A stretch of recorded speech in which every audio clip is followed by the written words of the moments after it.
Welcome to another video. Today we are going to tackle counterpoint. We'll learn what it is, why it's so incredibly useful for film scoring, and of course a guide to understanding how you can implement it in your own music. Before we get started, I want to take a quick moment to thank my wonderful patrons who make videos like this one possible. I appreciate each and every one of you more than you know. If you'd like to show your support for this channel by becoming a patron, purchasing a copy of my book, or even making a one-time donation, the links are in the description of this video. So with that, let's get started. Okay, so first off, what exactly is counterpoint? Well, counterpoint is one of the oldest techniques in Western music. Essentially, it's the art of writing multiple, independent melodies that get played at the same time. Over hundreds of years, the techniques that were developed for counterpoint eventually led composers to favor certain combinations of notes over others, and these combinations would eventually become what we now understand as chords. Today, counterpoint is viewed as a complicated but effective tool that can take a composer's music to the next level. This is especially true for musical theater and film. Skilled and knowledgeable composers will use counterpoint to write multiple themes for a single project. While each melody can stand out on its own, writing them contrapuntally allows each theme to be layered with the others at any given point. The composer can layer the themes on top of each other without having to worry about whether or not it will work. Composers like Howard Shore and Lin-Manuel Miranda are famous for this. Their ability to have multiple motifs performing at the same time allows for the emotions and ideas associated with each motif to blend together and create an entirely new emotional experience.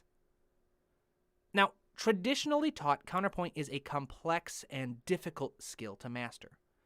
Baroque period counterpoint has so many different rules, expectations, and requirements that you could spend years studying and struggling to understand it.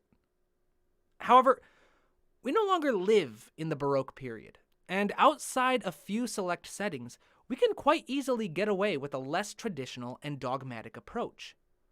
Instead, we can follow a much simpler and more flexible strategy. So first off, all counterpoint requires at least two elements: a cantus firmus, or fixed voice, and a counterpoint line. The cantus firmus is basically just the original melody. It's the first melodic idea that you write. After that, each counterpoint line is an additional melody that you wrote while keeping the cantus firmus in mind. These terms will be important as we continue through this video, so I recommend keeping them in mind. Now, effective counterpoint will consist of a cantus firmus and one or more counterpoint lines that remain rhythmically independent, while at the same time being both rhythmically and harmonically complementary to each other. But how do we do this? Well, we can start by looking at the rhythmic portion first. You see, traditionally, counterpoint is typically taught in a style known as species counterpoint, with each species basically referring to a different rhythmic ratio. Species 1 counterpoint has a 1-to-1 ratio, or for every one note in a melodic line, the other melody will also have one note. Species 2 covers both ratios of 2-to-1 and 3-to-1, which means that for every one note a melody has, the other would have 2 or 3. Species 3 covers a 4-to-1 ratio. Species 4 focuses on syncopated melodies. And species 5 has a combination of one or more of these species and is typically what people think of when they imagine contrapuntal music.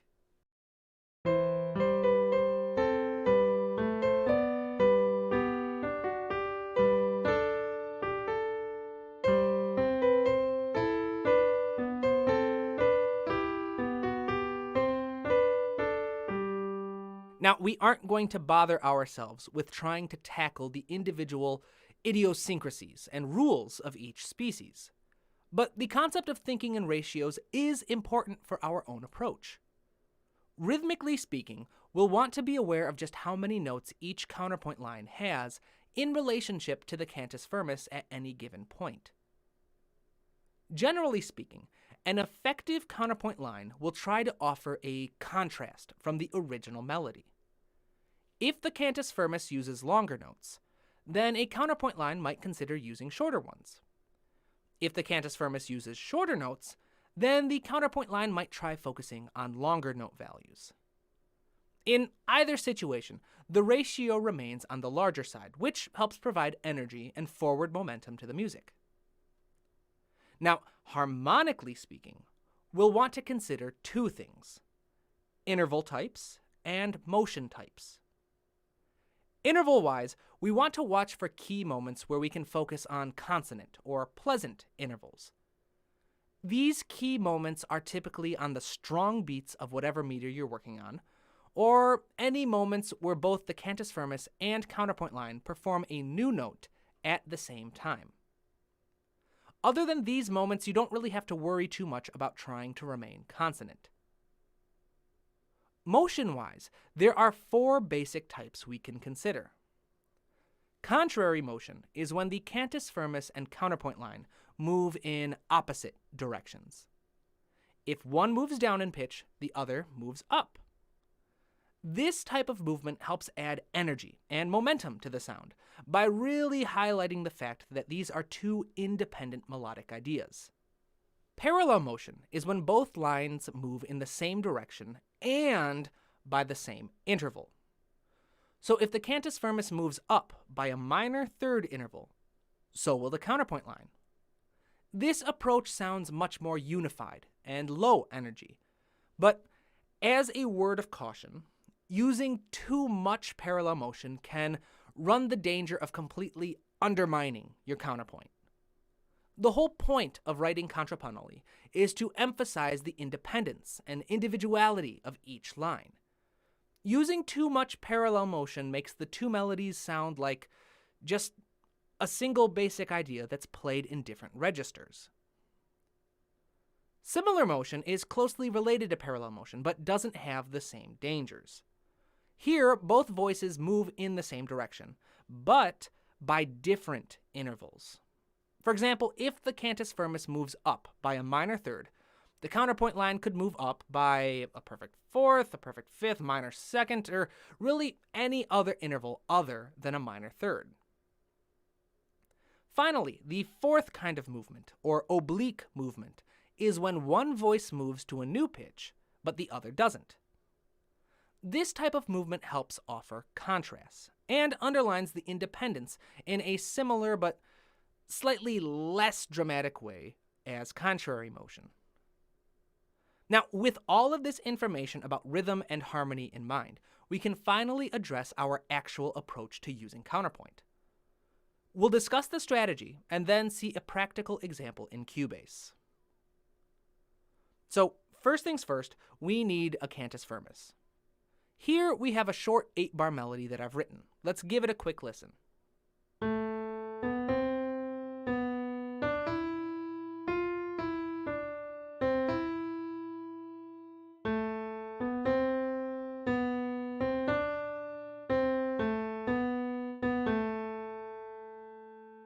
This melody is written in 4/4 time, which means that the strong beats are on beats 1 and 3. So let's go through and add 2 half notes for each bar of our counterpoint line, 1 for each strong beat. Now, when doing this, we want to focus on 2 things. The first is that we maintain consonant intervals between each of these half notes and the cantus firmus notes that start at the same time. The second is that our counterpoint line needs to be able to stand on its own as a strong melodic idea. So keep an eye out for motivic ideas that you can start to form with these half notes. If you'd like to learn more about writing strong melodies, you can check out my series on melody writing for composers. But for now, I've gone and written out a few ideas. I've made sure to include notes on each of the intervals that the two melodies form with each other every first and third beat of the measure, so we can see that each interval is considered consonant. As a reminder, the perfect fourth interval can be considered either consonant or dissonant, depending on who you ask. So this decision is up to you and something that you can make your own decisions about while writing your own music. But since the cantus firmus was written in a minor key, A minor, I decided that the subtle dissonance of perfect fourth could be perfectly at home in the counterpoint. So if you'll look at the counterpoint line, the first two measures are starting to show a hint of a motivic idea that returns in measures 5 and 6. A repeated pitch that moves up and then moves back down. This is something useful that I can keep in mind when I start to embellish this line and make it more melodic. So our next step is to revisit our fledgling counterpoint line and start looking for ways that we can embellish it. Since we've gone through the trouble of selecting consonant notes for each strong beat, we can now revisit them and place new notes in between, without having to worry about whether or not they form consonant intervals with the cantus firmus. So long as we keep the starting points where they are, we should be good. The one exception being that if we do write a new note that is articulated at the same time as a note in the cantus firmus, it's a good idea to try and make sure they form a consonant interval with each other as well. But let's try tackling this for the first few measures. In measure 1, we have both a 2-to-1 ratio in the first half and a 1-to-1 ratio in the second half. To keep things simple, let's try to even that out. We'll keep the 2-to-1 ratio in the beginning, but let's add another note in the second half to maintain it. I'm going to split this half note into 2 quarter notes, and then bridge the gap between E and G by placing an F in between to act as a passing tone. In measure 2, we'll do the opposite, and we'll turn each half into a 1-to-1 ratio by splitting the G into 2 notes and stepping back down to E.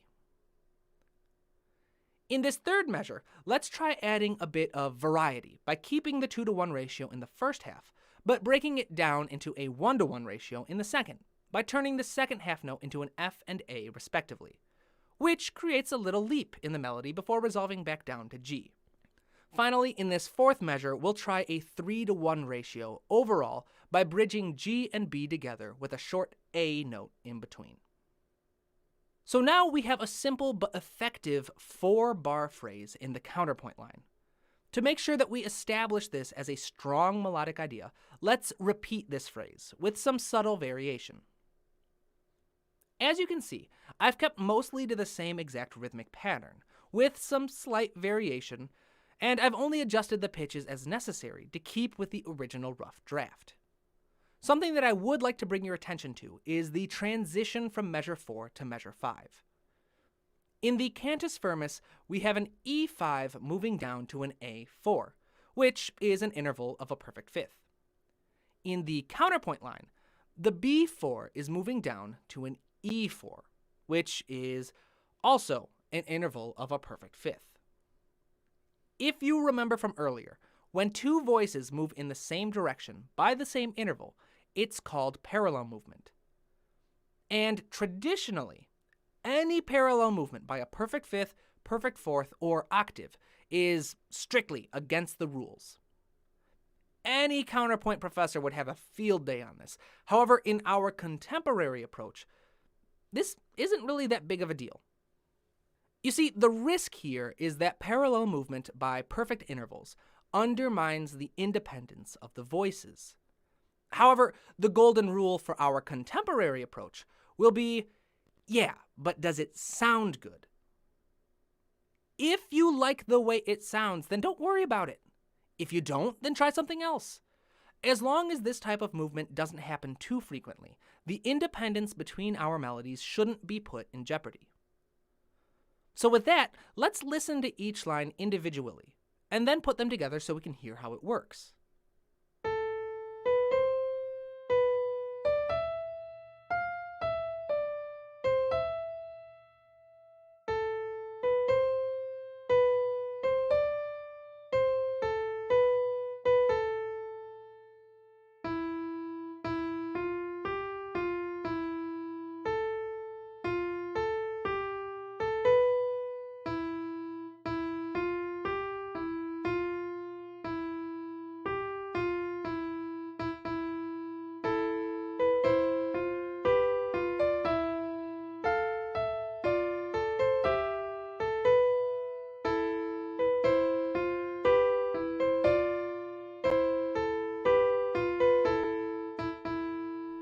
Wonderful. Now let's try an example in Cubase. All right, so here we have a nice, short and simple little melodic idea. Let's give it a quick listen.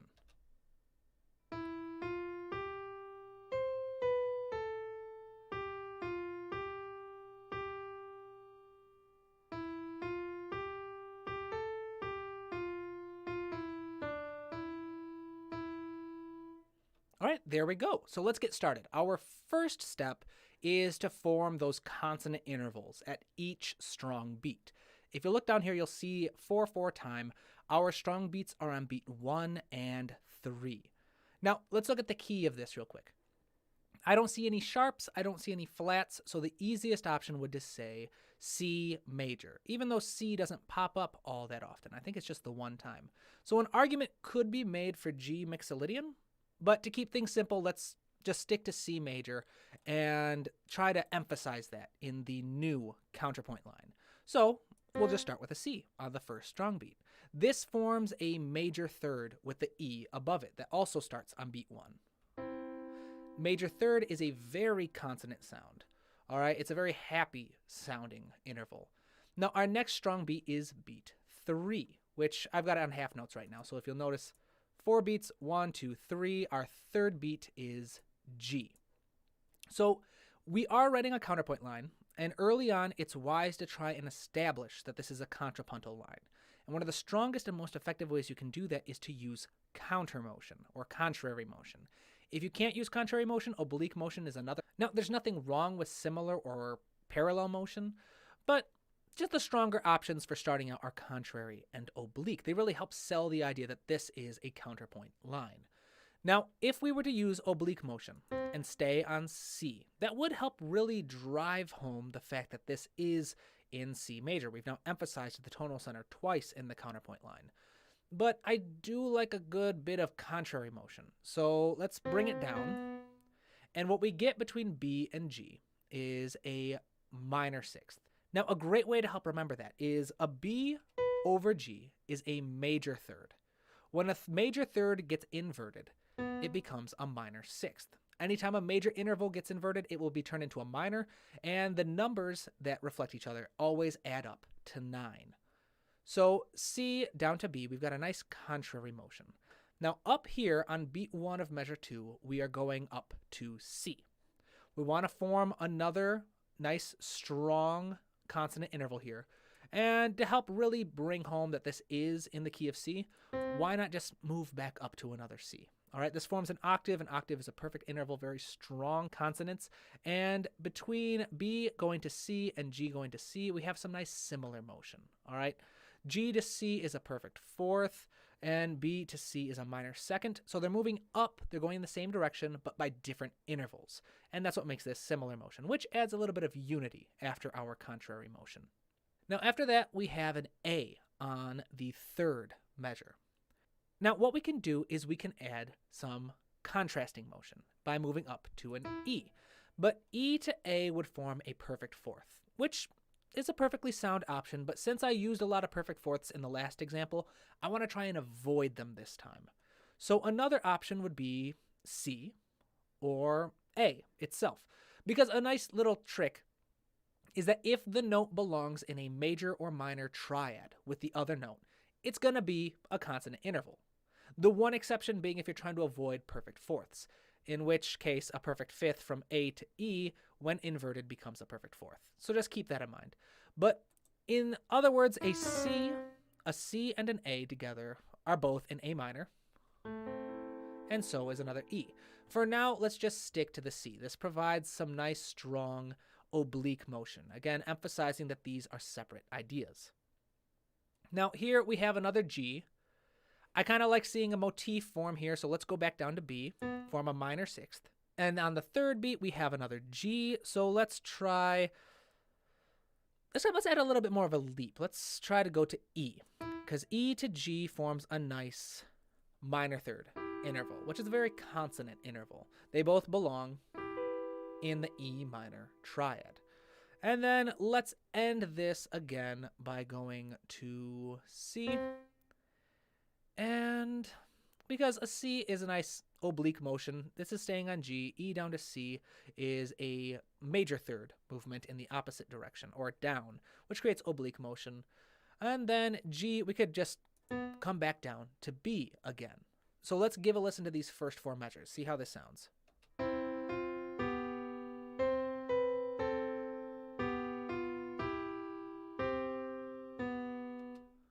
Awesome. Now let's just copy and paste this and make adjustments as necessary. All right, C to E, that is a nice consonant interval. B to G, that's a minor 6, that works. C to A also works. Then C to F, this is a perfect 4th. Let's try to avoid this again, just because we had so many in the last example. So let's try moving up for contrasting motion, and then D and F together form a minor third, which works well. Then B to E actually forms another perfect 4th. So let's try moving this up to C. And then here, what happened to our note here? Went C, B, C, D, C, C, B, C, C, B, E. So it just went up to E. So we've got them shared on the same note. Let's keep it there. And then we can add one perfect 4th here before coming back to C. All right, so let's give this a quick listen.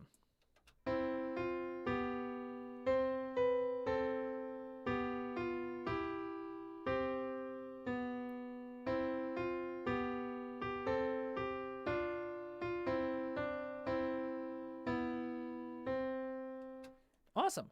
So you can spend as much or as little time as you'd like on this step. I really recommend you spend a lot more time than I just did, because the more time you spend on each of these contrapuntal melodies, the stronger you can make them, and the more effective your counterpoint will sound. But this is just kind of an exercise for helping to teach the technique, so we'll just push on ahead. So our next step is to add a little bit of embellishment to this, make it really sound more like a melody. Now, this step can be a little overwhelming at times, so I typically like to start by first figuring out my rhythmic characteristic of this counterpoint line. Now, up on the cantus firmus, we've got pretty much just straight quarter notes and half notes. I think near the end, we start bringing in a little bit of eighth notes, but other than that, it's a pretty straightforward rhythm. So let's try adding something a little more syncopated, a little more, like just some contrasting color to the rhythmic identity. Let's try, instead of a quarter note, we'll go with an eighth note, and then a quarter note and an eighth note. So this is a little bit tricky. We've definitely got some syncopation here. But if we look at the first beat, yeah, we've got like a 3-to-2 ratio here, you could say. We don't need to try to get too specific. We just need to know that this offers some contrast, and it keeps the momentum moving forward. All right, after this, let's just split this. This was pretty tricky with some syncopation, so let's just keep this a straight rhythm, 2-to-1. This next measure, let's try to build off this. I feel like this could be a little bit of a rhythmic motif here. So let's follow the same thing, just eighth note, eighth note, and then 2 quarter notes. After this, though, let's add a little bit of variation, because we don't want to repeat the same rhythmic idea over and over again.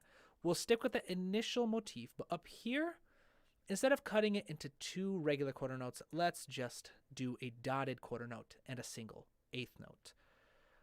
Then beyond this, we've got one last measure I want to do before we can just pretty much copy and paste what we've been doing. So let's follow what we've been doing with the initial motivic idea, really drive it home. And then finally, let's cut it into 2 again. No. Let's cut it into 2, and then we'll cut the first one into 2 a third time. All right, so we've got this rhythm here.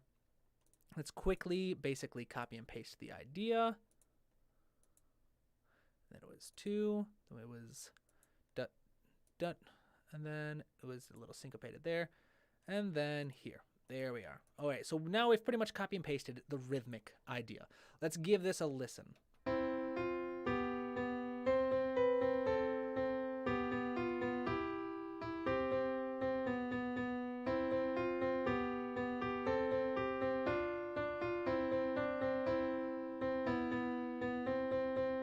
All right, I kind of like that. It's got a little bit of a groove to it a bit.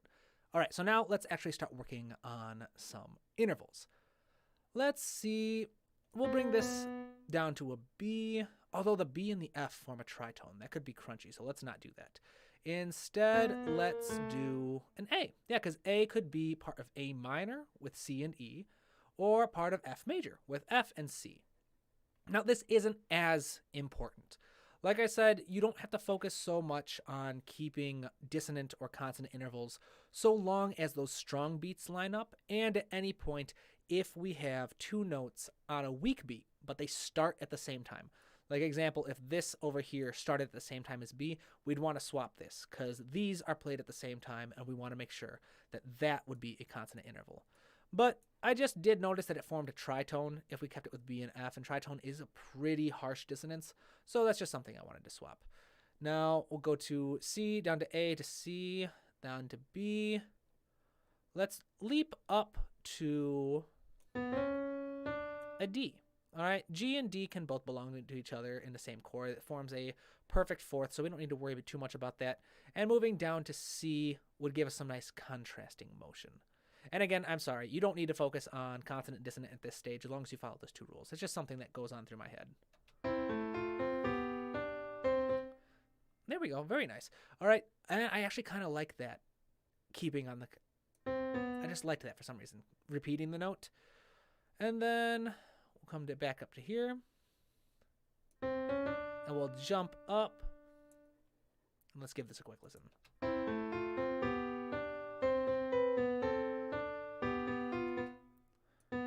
And we'll repeat that idea of hitting those two notes on the same pitch, then down and up.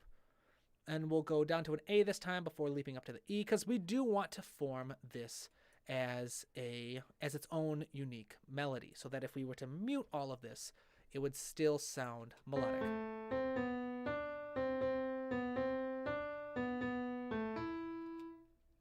All right, so that is quite the large leap. That is a leap of a perfect fifth.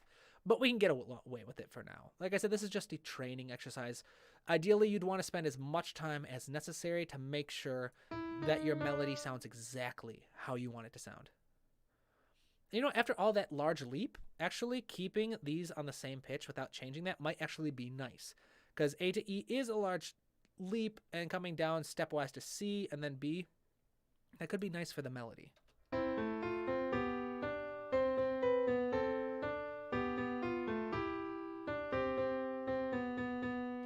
Very nice. All right, so we're working with it. It's working. All right, next we have done 4 bars. And remember that most melodies are typically in 4 and 8 bar phrases. And to keep things simple, since we do want to establish this as a strong melody, we'll make it a 4-bar phrase and have it repeat with some variation. Again, if you want to learn more about writing melodies, check out my playlist, Writing Melodies for Composers. But here, let's see if we can't repeat what we did with some variation. So we'll come back up to the D, C, and then B works. And then we'll come back down. So it comes up from B to D. We are in here, which it went to C and then D.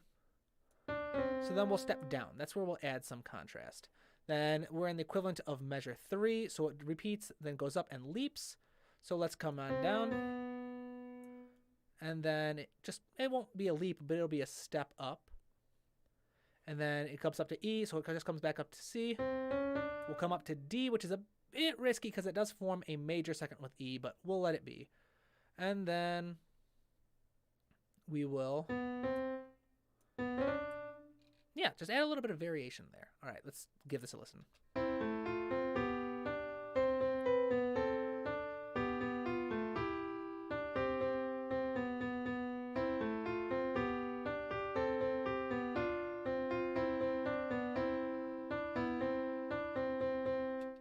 All right, so they're both very simple. There's nothing too special about either one, but it works. And like I said, the more time you spend on this, the more fruitful your efforts will be. And with that, we have wrapped up another video. I hope that you found it helpful and are feeling more confident about your ability to use Counterpoint. If you enjoyed the video, please don't forget to like and subscribe to the channel, and share it anywhere you think others might find it useful. If you'd like to show your support for this channel, please consider becoming a patron, purchasing a copy of my book on film scoring, or signing up for private lessons. Once again, I'd like to thank my wonderful patrons for their support of this channel, as well as each of you who show your support through the many kind comments, messages, and emails that I receive. I appreciate each and every one of you more than you know, and am excited to keep creating new content for you all.